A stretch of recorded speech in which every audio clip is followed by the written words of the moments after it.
Uarigani mpenzi mtazamaji wetu wa Akiza TV. Hapa ni Akiza TV na leo ni tarehe 7 mwezi wa 4 mwaka 2026. Ni siku njema, siku ya Jumanne.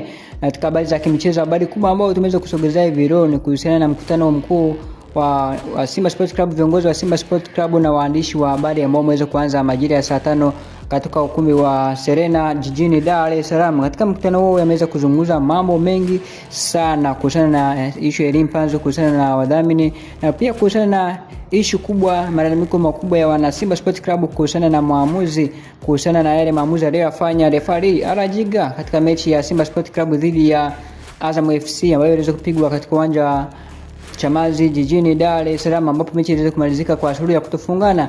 Wana Simba Sports Club wengi sana wakilalamika maamuzi ya referee, wanasema kwamba referee akuwa aliwaonea.